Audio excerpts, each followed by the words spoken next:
Hello there, this is Steve here in Sydney on the Gnosis website, truebluehealer.com, where in just 20 minutes you can get physical evidence of your own divine spark activation. Within a week you'll start getting some vivid messaging dreams, and within a few weeks you'll start to get an internal mentoring voice. One of the most thrilling things you can get is vital information for your personal life pasted into your mind's eye. There can even be physical evidence to support that, to remind you that it's not your own imagination running amok. Okay, so if you want to fight your way through myth and disinformation, you can try lay gnosis. It's a big help. At truebluehealer.com, just 20 minutes, do the beginner's tour. All questions will be answered. So what I want to talk about today is the alleged arrest of Tommy Bobinson. I really don't know why the gutless, cowardly press can't just change the first letter of every name and proper noun in the article, so it just looks like humorous fake news. Just saying, well, Tommy Bobinson, the well-known National Bocialist, was not arrested today, and we photoshopped a picture of a leering judge glaring through a window at him while he's innocently talking on the telephone, allegedly. It seems to me they got him on a trumped up charge, which was in fact just disturbing the peace or something. I think really that could be appealed on the grounds that no looting and burning or delinquency. No one started burning cars, no one started committing housebreaking, riotous behaviour, no one started shootouts from clock towers on the basis of what Tommy was saying on the streaming to a few hundred people on the internet. Was that specifically forbidden in the order? Because he did ask police if it was okay what he was doing. They kept saying yes, it's okay what he was doing, but they were still arresting him anyway, you see. It looks like the judge spotted him, it seems, seemingly photographed through the window. I'd like to know about that. There were police attending the court with the judge, looking through the window at this most evil National Bocialist, Tommy Bobinson. I don't know why we can't have a whole new genre of fake news that everyone enjoys reading for entertainment, because we are sadly short of humour in our news today. It would seem to me an easy way to get around the problem of D-notices, which were originally intended for use in wartime, such as when the Hood was sunk in 1940, and nobody wanted the general population to know about this crushing defeat. So a D-notice was issued. Its use in peacetime is misuse. And I think I can remember the Dunblane massacre. A D-notice was issued because the Dunblane massacre, where someone got a couple of pistols and shot 16 children, was done by a young male prostitute whose pistol licenses were signed by 2 serving MPs in the government at the time. So I think a D-notice squashed that, got that out of the papers. Should governments be allowed to use a D-notice to mask their own criminality? Well, that's what they're being used for over and over again. And I've had some people say, in case you didn't know this, apparently some licensed journalists get access to the legal records of that 1 hour little trial thing that he had. And one fellow I met on Facebook about it was saying that really he's just a serial criminal, and that's that, and he deserves to be in jail, and he'll be doing this for the rest of his life from his previous record, you see. So I challenged him with, and he showed some legal knowledge. He was very good at it. I'll try and show you a picture of it. He was very good at explaining all these things, why Tommy Bobinson should be in jail. But when I challenged him to explain, okay, all right, he's a common criminal, that's what this advisor was saying, I said, well, what about the D-notice issued in the same court, the same 1 hour period? If he's just a common criminal, how can you get a national D-notice for a single event for disturbing the peace? It just seems outrageous to me. And of course, the advisor who wanted to demonise Tommy Bobinson couldn't answer me, didn't answer me. So he didn't come back with any smart aleck legal replies then.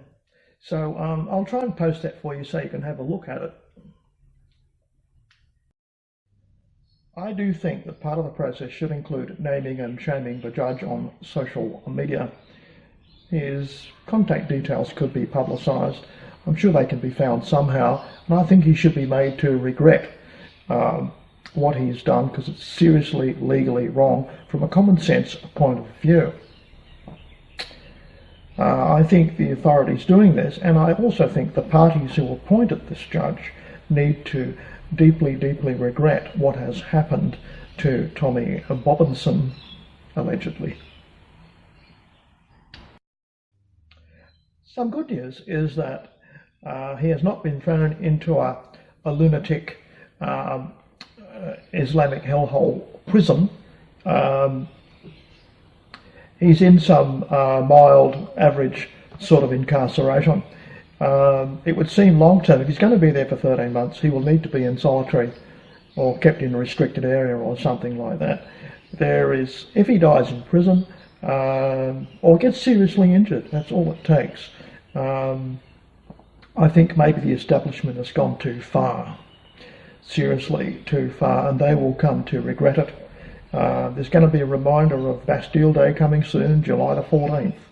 And I think it's about time the British had another sort of restitution of the order of things, another correction, because it's too far out of whack. You may be pleased to know there's been small demonstrations around the world, Melbourne, Perth. There's a small one in Sydney yesterday. I nearly attended that one, but I just couldn't get there in time. I was going to be there. It was a demonstration of about 80 or 100 people, something like that. Certainly shows to me very disappointing that out of a city of 4 million people in Sydney, only about 50 people turned up. Only about 50 people really care about this, and the problem is that the problem of Tommy Bobinson is going to contage to other Anglo countries. It's going to happen because they forever copy each other in devious legislation, and Canada's leading the way down the toilet with that silly Justin Trudeau, who's the son of Castro, I believe. He wants to go down the toilet. His dad was down there. Goodness gracious. The business about providing an alternate media 3, which would be basically Pig Latin, could be done. It could be fully automated.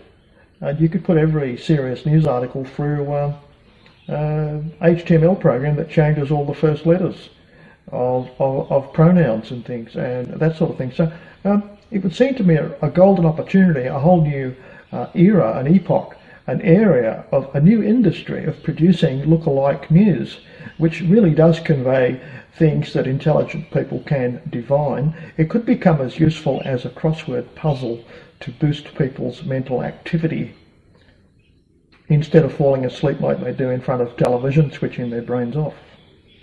Use funny names as synonyms, anonyms, or whatever you call them, substitutes. Am I creating a whole new industry here? Golly, I didn't know I could be so creative. You probably noticed I'm now using a phone camera because my main camera just died. So here I am wearing funny earplugs like everybody else on the internet. I'm finally up with the times. In one sense, I think it could be a great gift to the movement of freeing England from tyranny, this jailing of Tommy Bobinson. I would like to see people become more inflamed. I think there will be more incidents of this nature. I fear greatly for the people who are currently leaders, opinion leaders on the internet in the UK, such as Paul Joseph Watson, etc. I talked about that in a previous video.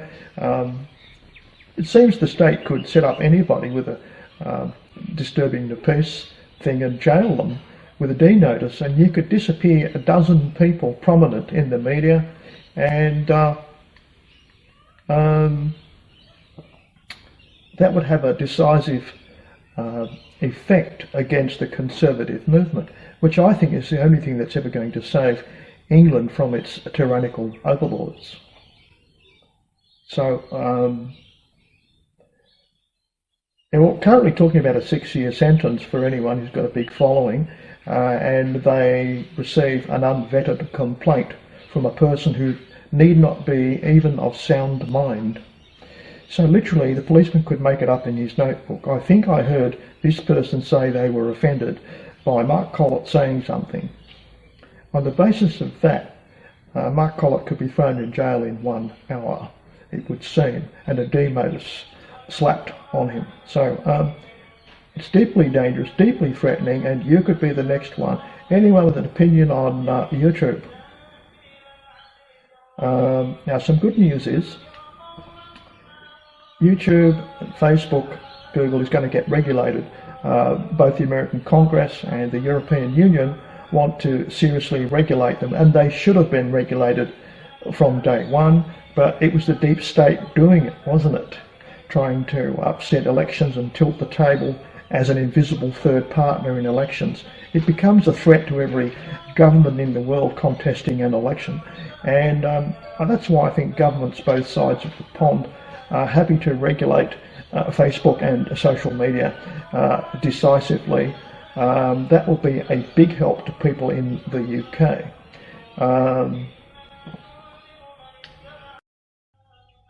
So what I'm thinking is a re-injection of Monty Python foolishness could easily enable people to get around the D-notice restriction and talk about anything they like, just by speaking in Pig Latin, writing in Pig Latin, making videos in Pig Latin, just being downright foolish. What we need is, maybe we could dig up John Cleese and his merry men. I don't know, maybe we need a new generation of such people. The British have a wonderful sense of humour, which I've inherited from my mother, so it resonates with a lot of English-speaking people. I don't see how they can make humour illegal, satire illegal. It would seem to me a wonderful idea for alt media to adopt. I mean, when you think about it, CNN do it, making ludicrous, cynical, perverted, poisonous sketches about Donald Trump, don't they? Well, the British could make a sport of it, using their sense of humour to ridicule the deep state and the two houses of parliament, the two parties, which are leading the country to ruin. Well, heckling them is said to be one of the most powerful political weapons available. Even Saul Alinsky says that. Maybe we should take a couple of lines from his book, though he was a criminal. You don't need to go that far. So I'll leave you with these thoughts now, that there's actually humorous, harmless ways out of this, which seems to be a dead end at first when you see the D-notice slapped in your face and all the newspapers cringing in fear. I think they need to get a bit of backbone or lose a lot of readers. I think alt media could do very well with this idea. I hope they run with it. So here's to the famous National Bocialist, Tommy Bobinson. See you soon. Next video coming very quickly.